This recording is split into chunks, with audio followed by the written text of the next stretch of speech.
శాశ్వతశాల ఇది నా యేసు నివసించేశాల. యెహోవా చేత ఆశీర్వదింపబడినవాడా లోపలికి రమ్ము అని పిలుస్తూ ఉన్నాడు. ఇక్కడ ఏదైనా శరీర సంబంధమైన మాట ఏదైనా కనబడుతుందా ప్రియులారా? రెబ్బకమ్మలో కానీ, లాబానులో కానీ, ఎలియాజరులో కానీ శరీర సంబంధమైన మాట వారి నోట రాలేదు ప్రియులారా. ఈయన ఇక్కడ ప్రార్థన చేస్తున్నాడు. ఆమె వెంటనే సహకారం చేసింది. ఇంటికి వెళ్ళగానే వారు వెంటనే దేవుని చేత ఆశీర్వదింపబడిన వాడిని అక్కడనే వదిలేసి వచ్చావు, తీసుకొని రమ్మన్నారు. ఆయన వచ్చిన తర్వాత యెహోవా చేత ఆశీర్వదింపబడిన వారు లోపలికి రమ్మని పిలిచారు. వారు మాట్లాడుకోవాల్సిన మాటలన్నీ అయిపోయిన తర్వాత వెంటనే నేను బయలుదేరాలి, నేను ఇక్కడ ఆగడానికి లేదు, నేను వెంటనే బయలుదేరాలి, అవునా కాదా? మీరు మీ అమ్మాయిని ఇచ్చే మాట వాస్తవమా కాదా? నేను వెంటనే బయలుదేరాలి, నా యజమానునికి అప్పగించిన పని నేను అప్పగించేసేయాలి అని చెప్తూ ఉన్నాడు. అప్పుడు వారు కూడా సమ్మతించి సంతోషంగా రిబ్కా వెళ్ళడానికి సంతోషంగా ఒప్పుకుంటే మేము కూడా సంతోషంగా పంపిస్తాం అని అంటారు.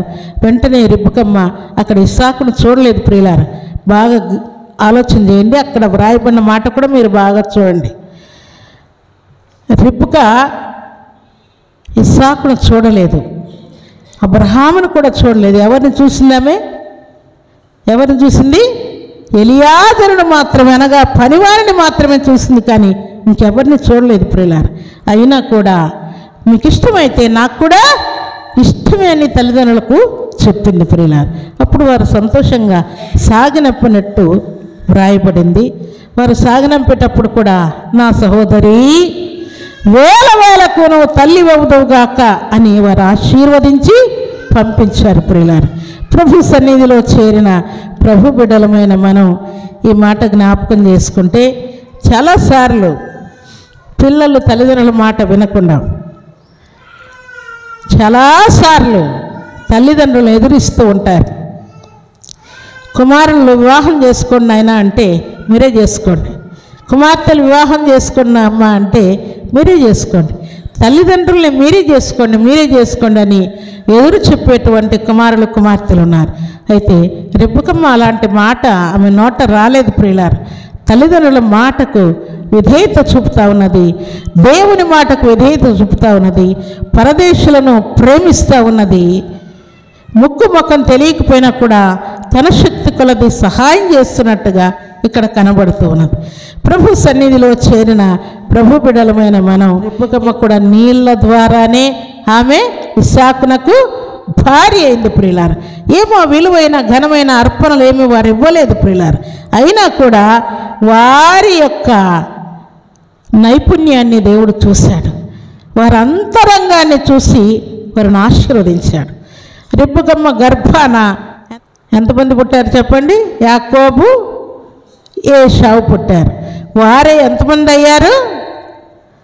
12 మంది కుమారులు అయ్యారు. ఆ 12 మంది 70 మందిగా ఐగుప్తు దేశం వెళ్ళారు. 70 మంది తిరిగి వచ్చేటప్పుడు ఎంతమంది అయ్యారు? 6 లక్షల మందిగా దేవుడు వారిని ఆశీర్వదించాడు ప్రియులారా. ప్రభు సన్నిధిలో చేరిన ప్రభు బిడ్డలమైన మనం చిన్న చిన్న విషయాల ద్వారా దేవుని యొక్క గొప్ప ఆశీర్వాదాన్ని మనం పొందవచ్చు ప్రియులారా. అందుకే సర్వశక్తిమంతుడు అయినటువంటి దేవాతి దేవుడు సారెపత్తు స్త్రీ దైవజనుడైన ఏలియాకు ఆహారం పెట్టడానికి, మరి నీళ్ళు ఇవ్వడానికి, దైవజనుడైనటువంటి ఎలీషా ప్రవక్త ఏలియాకు చేతుల మీద నీళ్లు పోయడానికి, రెబ్బకమ్మ ఎలియాజరుకు నీళ్ళు ఇవ్వడానికి వెనక్కి రానట్టుగా యేసయ్య దాహం అడిగినప్పుడు సారెపత్తు స్త్రీ ఇచ్చినట్టుగానే సమరయ స్త్రీ కూడా యేసయ్యకు నీళ్ళు ఇచ్చింది ప్రియులారా. ఇచ్చి ఆమె గొప్ప రక్షణ అక్కడ పొందినట్టు, పాపం నుండి విడుదల పొందినట్టు అక్కడ వ్రాయబడి ఉన్నది. ప్రభు సన్నిధిలో చేరిన ప్రభు బిడ్డలమైన మనం దేవుని యొక్క మాట మనం నెరవేరుస్తూ ఉంటే ఆ మాట ఎట్లుంటుందంటే నిత్య జీవనకై వారిలో ఊరెడి నీటి బుగ్గగా ఉండునని వ్రాయబడి ఉన్నది. దేవుని మాట మనం వింటూ ఉంటే, నెరవేరుస్తూ ఉంటే ఊట ఊరినట్టుగా ఆశీర్వాదం మన దగ్గర ఊరుతూ ఉంటుందని దేవుడు క్లియర్గా ఇక్కడ తెలియజేస్తున్నాడు. ఇలాంటి సందర్భాలు, ఇలాంటి అవకాశాలు మనకు కూడా చాలాసార్లు వస్తాయి ప్రియులారా. వచ్చినప్పుడు దాన్ని జాగ్రత్తగా సద్వినియోగం చేసుకోవాలి. ఒకనొక వ్యక్తి చెయ్యి విరిగిపోయిందంట. ఆయన చెయ్యి విరిగిపోయింది. ఎవరో ఒక బాటిల్ నీళ్ళు తెచ్చిచ్చారంట. ఒక చెయ్యి మాత్రం ఉంది. ఎంత ప్రయత్నం చేసినా ఆ బాటిల్లో నీళ్లు తాగడానికి వల్ల కావట్లేదంట. ఆయన ఎంత ప్రయత్నం చేస్తున్నాడో తాగాలని, కానీ వల్ల కావట్లేదు. సరే, అందరూ జనం అంతా పోతూ ఉన్నారంట. వారందరూ చూస్తూ ఉన్నారు, కానీ పాపం మూత తీసుకోలేకపోతున్నాడే, కొంచెం ఏదైనా సహాయం చేద్దామని ఎవరు అనుకోవట్లేదంట. అందరూ వెళ్ళిపోతున్నారు, దాటేసిపోతున్నారు. ఏమో ఆయనకు చేతికి గాయం ఉంది అనుకుంటూ ఉన్నారు, వెళ్ళిపోతూ ఉన్నారు.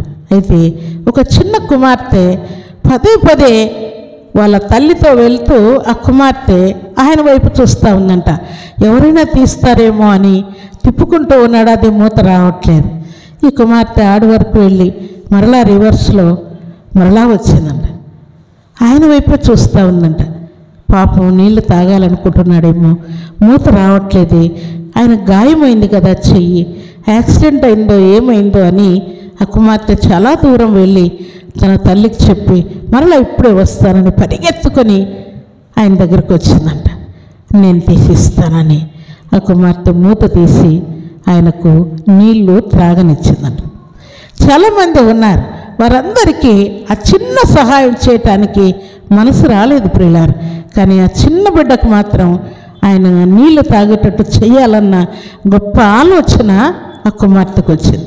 ప్రభు సన్నిధిలో చేరిన ప్రభు బిడ్డలమైన మన జీవితాల్లో మంచి ఆలోచన మెరుపులే మనకు వస్తూ ఉంటుంది ప్రియులారు. ఆ ఆలోచన వచ్చిన వెంటనే దాన్ని మనం నెరవేర్చాలి. దాని వలన మనకు గొప్ప ఆశీర్వాదాన్ని దేవుడు దాచి ఉంచి ఉంటాడు ప్రియులారు. ఆ ఆశీర్వాదం పొందాలని దేవుడు గిన్నెడు చన్నీళ్ళు మీరు ఇస్తే దాని ఫలం మీరు పోగొట్టుకోరని దేవుడు ఆజ్ఞాపించాడు.